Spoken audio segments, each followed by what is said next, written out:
Olá, meus amigos, aqui é a Larissa Chaves e está no ar mais um podcast Café com Espiritismo. Para as nossas reflexões de hoje, eu escolhi alguns trechos de um texto publicado na Revista Espírita de setembro de 1862, quando Allan Kardec oferece uma resposta em relação a um convite dos espíritas de Lyon e de Bordeaux para que ele fizesse uma viagem e algumas palestras para o movimento espírita ali nascente, que tinha, à época, alguns aninhos ainda, digamos que a infância do movimento espírita daquela época, visto que a doutrina espírita, começando em 1857, abril, com a publicação da primeira edição de O Livro dos Espíritos, estava ali o movimento espírita também nascendo. E em 1862 temos apenas os anos iniciais desse movimento de grupos realmente espíritas e não apenas mediúnicos ou espiritualistas. Então imaginemos a ansiedade daquelas pessoas de receber o codificador nas suas cidades, nos seus grupos. Temos notícias de que já em 1860 Allan Kardec já havia feito viagens para essas cidades. Então aqui em 1862 já seria um retorno. Ele vai em 1860, 1861 e estamos aqui em 1862. Então nós escolhemos alguns trechos curtos desse texto de Allan Kardec para as nossas reflexões de hoje e espero que cheguem ao coração de todos vocês, meus amigos, com a mesma força que chegou ao meu coração.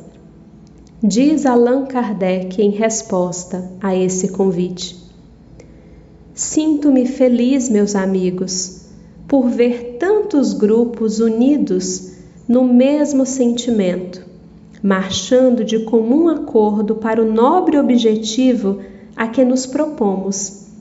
Sendo tal objetivo exatamente o mesmo para todos, não poderia haver divisões. Uma mesma bandeira deve guiar-vos, e nela está escrito: fora da caridade não há salvação. Ficai certos de que em torno dela é que a humanidade inteira sentirá necessidade de se congregar. Quando se cansar das lutas engendradas pelo orgulho, pela inveja e pela cupidez. Esta máxima, verdadeira âncora de salvação, porque será o repouso depois da fadiga, o Espiritismo terá a glória de ser o primeiro a havê-la proclamado. Inscrevei-a em todos os locais de reunião e em vossas residências. Que doravante ela seja a palavra de união entre todos os homens sinceros que querem o bem, sem segunda intenção pessoal. Mas fazei melhor ainda, gravai-a em vossos corações, e desde já fruireis a calma e a serenidade que aí encontrarão as gerações futuras, quando ela for a base das relações sociais. Sois a vanguarda, deveis dar exemplo, a fim de encorajar os outros a vos seguirem.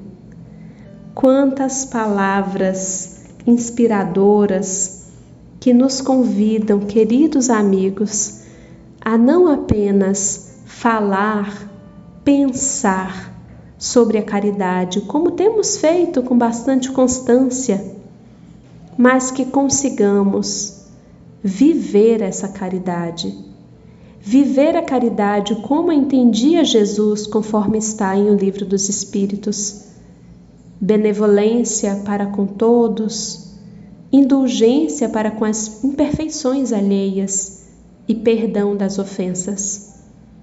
Quanto mais nós adentramos a trilha do autoconhecimento e percebemos a quantidade de dificuldades íntimas que ainda carregamos, quanto mais percebemos as nossas próprias sombras as nossas distorções e dificuldades, começamos a desenvolver melhor a nossa indulgência, a nossa benevolência, o perdão. Porque começamos a perceber o quanto nós precisamos do perdão de alguém, o quanto nós precisamos da indulgência de alguém, o quanto nós precisamos da benevolência de alguém. Quanto mais negamos as nossas imperfeições, querendo acreditar que já somos alguém que ainda não damos conta de ser, ficamos então farisaicos, rigorosos, cobrando a aparência de homem de bem, cobrando que o outro só nos mostre a sua melhor parte.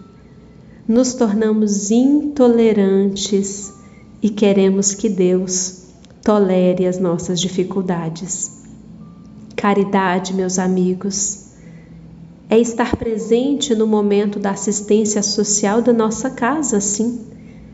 Mas não apenas isso, é como participamos dessas atividades, é como nos portamos nas demais atividades.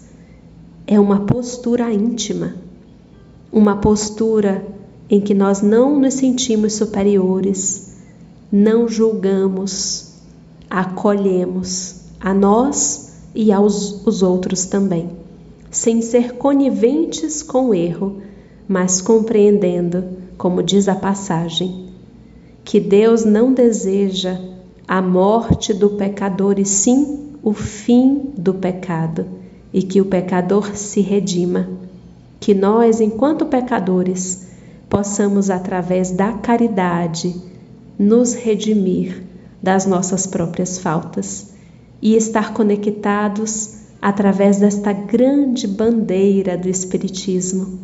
Fora da caridade não há salvação.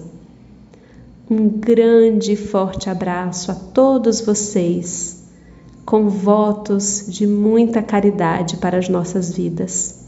E até o próximo podcast Café com Espiritismo.